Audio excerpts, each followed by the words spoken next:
సాధారణంగా బయటకొచ్చాక కొంతమంది నయీంతో సంబంధాలు పెట్టుకొని సెపరేట్ గ్యాంగ్‌గా తయారయ్యారు. నయీం కూడా మహబూబ్‌నగర్ జిల్లాతో సంబంధాలుండేవి. మీకెప్పుడైనా ఎదురుపడ్డాడా? అన్న నయం నన్ను 2 సార్లు పిలిచిండన్న. ఎల్‌పీఆర్‌పీఎస్ కాడికి పిలిచి కార్‌లోనే ఒక 2, 3 గంటలు కార్‌లో తిప్పి మాట్లాడి వదిలిపెట్టిపోయిండు. సీతారాం సీఐకి చెప్పుకొని బతికిలానే నేను నాకిట్లా భయపట్టిస్తుంటాడు ఏస్తుండు ఏమన్నాడు కూర్చోపెట్టి కార్‌లో? ఇక మీ తమ్ముడు దళంలో ఉండు అది ఉండు తీసుకురా లేకుంటే నువ్వు నిన్ను చంపుతా అది చేసి ఇది చేస్తా అని భయపట్టించిండు.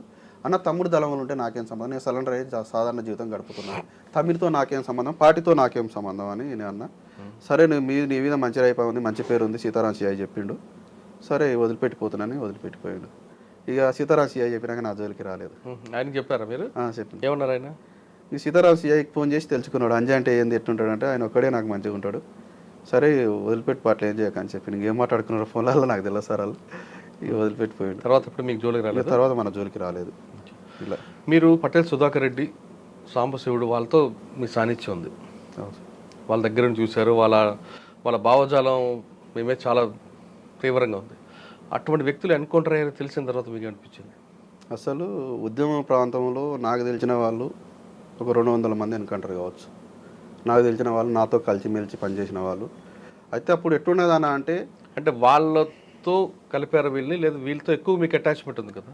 నాకు అంటే ఇక బాధ ఉంటుంది. ఏం చేస్తామంటే ఉద్యమంలో పోయినప్పుడు ఇక ప్రజల కోసం పోరాటం చేసినప్పుడు శత్రువులు వచ్చినప్పుడు వాళ్ళన్న వస్తారు మనం వస్తాం. ఇక అనివార్య కారణాలు ఇక అది జనరల్గా జరుగుతున్న నిత్యం ఎన్కౌంటర్లు జరుగుతున్న సందర్భాలు. కానీ ఇక మంచి మంచి నాయకులు విప్లవ నాయకులు చచ్చిపోయారు అనే అంత బాధ ఉంటుంది. అది బాధ కలుగుతుంది. కలిసి ఉండగా సుదీర్ఘకాలంగా 2-3 సంవత్సరాలు కలిసి ఉన్నాం, తిన్నాం, ఒక తరగతి తిన్నాం, కలిసి చేసినాం, పోరాటాలలో అనేకమైన సమస్యలలో పాల్పంచుకున్నాం, అలా నోటిగుంట మాటలు విన్నాం, చేతనాంతం చేసారు మమ్మలను, అవన్నీ ఉంటాయి బాధలు. కానీ ఇంకా బాధలు ఉంటే ఏం చేస్తాం, ఇంకా మావోయిస్ట్ ఉద్యమాలు కామన్. ఇక ఆ ఎన్కౌంటర్లో ప్రజల సమస్యల గురించి పోరాడినప్పుడు ఇక జనరల్గా ఇక గవర్నమెంట్ అనేది పోలీసులు దిస్తే పోలీసులు మన ఇంటికి వస్తారు, మన దావాలి, అలా ఎప్పుడోసారి వస్తారు. రెగ్యులర్ అయితే దావం, రెగ్యులర్ అయితే ఎన్కౌంటర్ కాదు, అట్లుంటుందండి.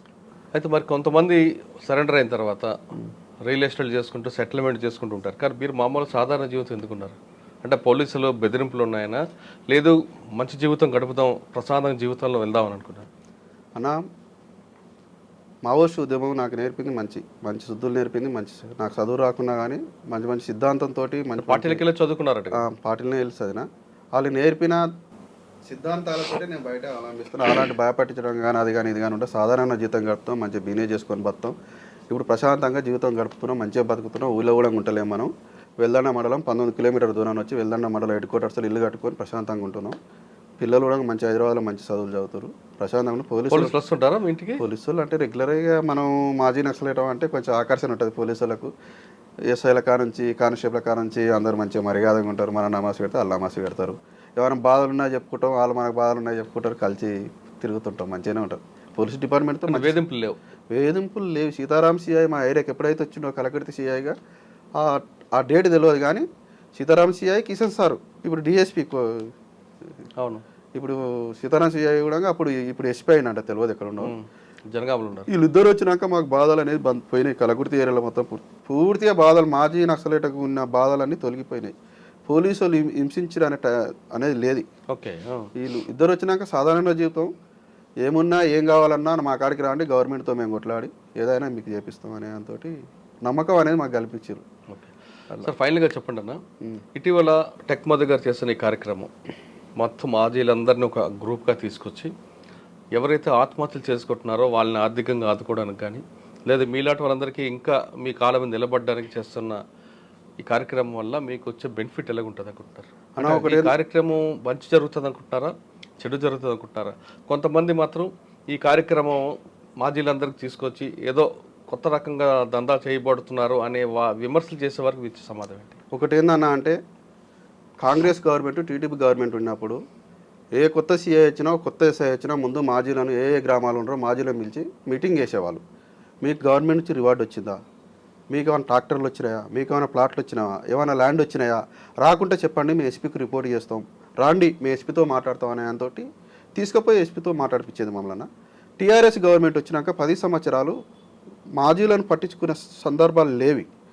పూర్తిగా మాజీలో మర్చిపోయి ఇప్పుడు వచ్చిన ఎస్ఐలు కానీ సిఐలు కానీ మాజీలు ఎవరు అనేది తెలియదు వాళ్ళకి. మాజీలు అంటే ఎవరు అని తెలుసు, పక్క కానిస్టేబుల్ మాజీలు అంటే ఏందని తెలుసుకుంటారు. అసలు స్థితికి వచ్చింది.